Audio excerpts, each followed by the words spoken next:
Hey there. It's evening, and I'm sitting around this campfire, getting ready to prepare you a evening meal.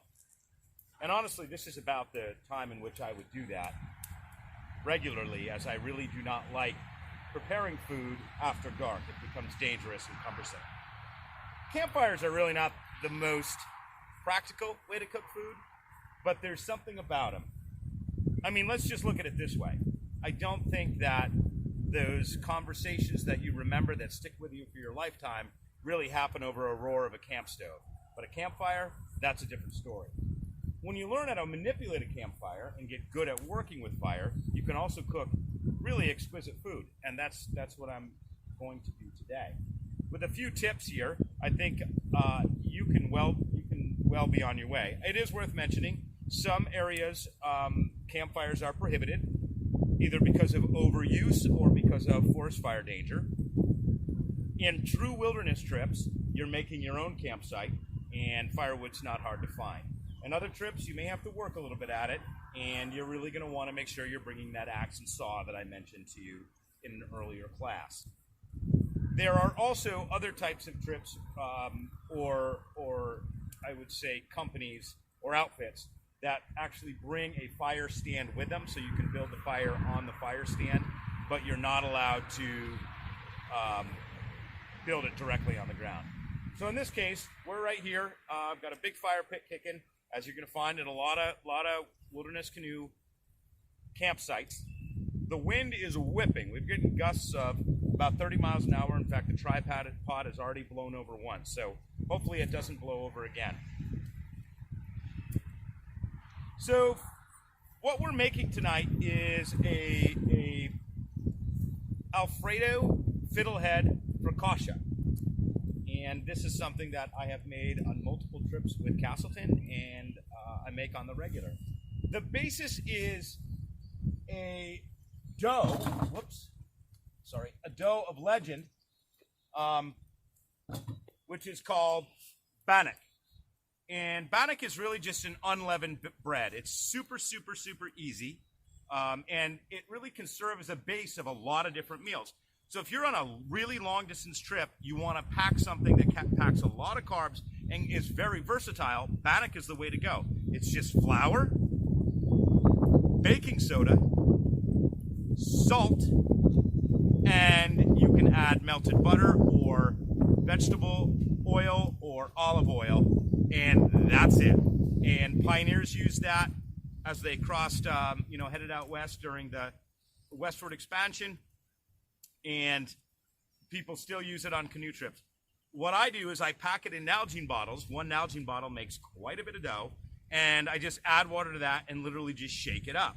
Wash the Nalgene bottle out and use it for water. I'll pack 3 or 4 of these and put it in my food bag. That's enough to last a lot. See, the nice thing about bannock is that you can do a lot of different things with it. It can turn into biscuits. It can be pizza dough or focaccia, as it is tonight.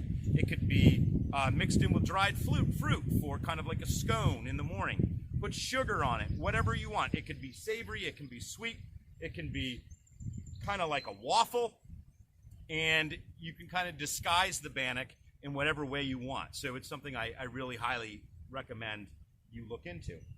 So tonight, I have made a focaccia dough, and I'm going to pick it up here in a minute. I've taken coals, and I've put them underneath 2 split big logs and placed that same cast iron you saw in the last video over top and cooked the bannock dough. The bannock dough is then going to get its toppings and be put into a preheated reflector oven, which is right here already. It's kicking warm. This reflector oven you saw in a previous video, it folds down. They're made out of either aluminum or stainless steel. Mine is stainless steel. It's actually homemade by my father, and you can buy them commercially. If you're a little crafty and into that type of thing, you can make them if you have a metal brake. They are absolutely incredible, and you can cook anything in them. You can. Okay, sorry about that. We had a wind issue, blew over the tripod or something, so I'm going to pick up where we left off. I was talking about the reflector oven. They really, you read about them, and a lot of people kind of say they don't work. I'm here to tell you that they do work. You just have to learn how to manipulate a fire and use the reflector oven. You don't want to put it too close to the fire. It will warp. But I'm going to show you this bannock bread dough and then dress it up for you. Again, I've got my leather gloves because I'm working with fire, and I gotta tell you, plastic and synthetic clothing does not work good around a campfire. In fact, it's horrible. So even my Helinox chair, which I like so much, I got to keep it away, and I got to weight it down because it can blow in the fire with these winds, and I've destroyed so much gear that's super expensive. And I think I really wanted to mention that for a minute.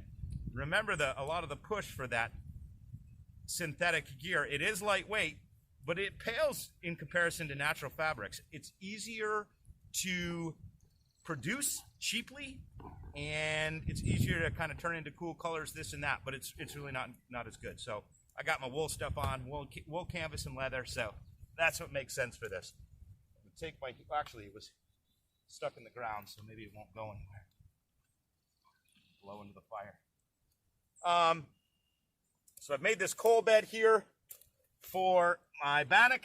Here it is in that cast iron focaccia dough. It's kind of a loose, fluffy dough. And I'm going to bring it back over here and dress it up. So I have a white sauce that I made, but you can make it for real. I don't know, can you see me in the lens here? And in this case, I just got a packet, and the packets just add water, and I just added water, so it's just an Alfredo. And I'm gonna spread that Alfredo on nice and thick.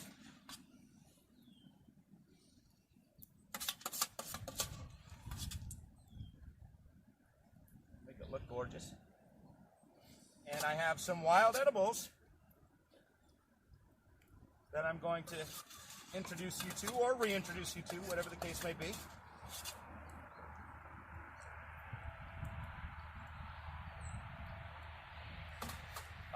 The first is the fiddlehead. The fiddlehead is an ostrich fern that grows in riparian zones quite readily. It's really only good for a short period of time in the spring.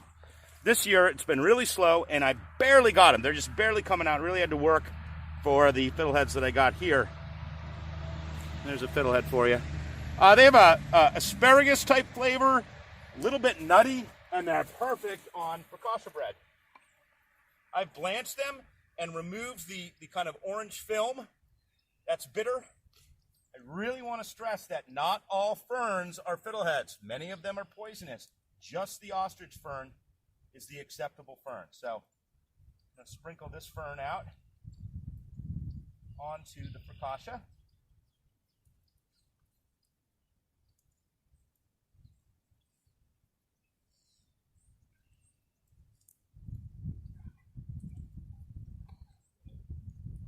And you know what, say I counted on these and I couldn't find them, it would be fine because I'd still have the focaccia bread. I could still eat it.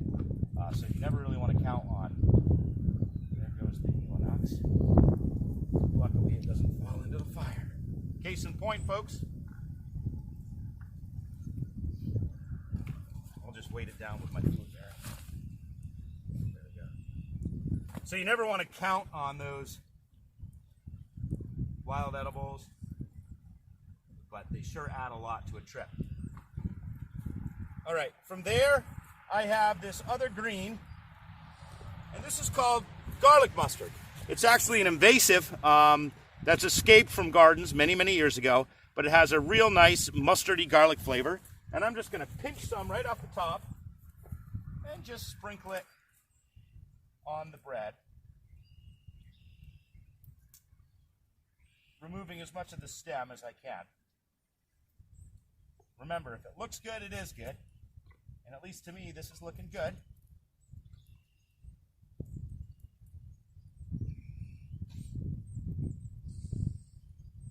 Just kind of discard that because I picked it right here. And now I'm going to go to my food bag. Everything, as you know, is already pre-labeled. I know exactly what's in there and why it's there. And I've carried some rustic Parmesan cheese. That keeps very well. It really, you know, you really got to work to get this stuff to mold. But I'm going to liberally sprinkle that on top.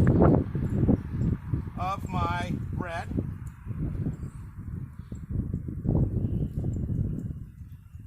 Or pizza, or whatever you want to call it.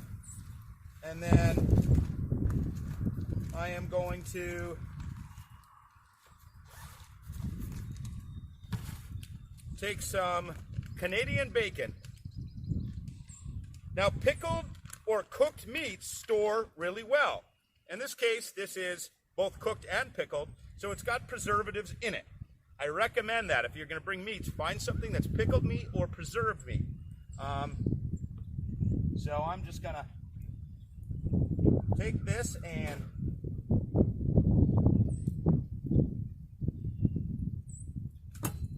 use my Canadian belt knife on top of my Wanigan, the way I wanted to do it before.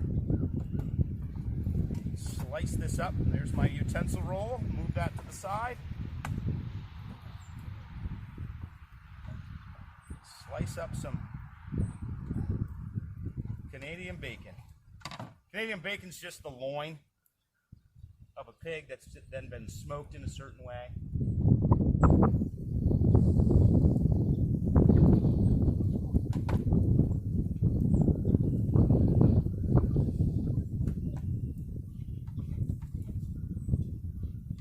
Actually, I do my own smoking with my own pigs at my house. This is not my pig. I buy this.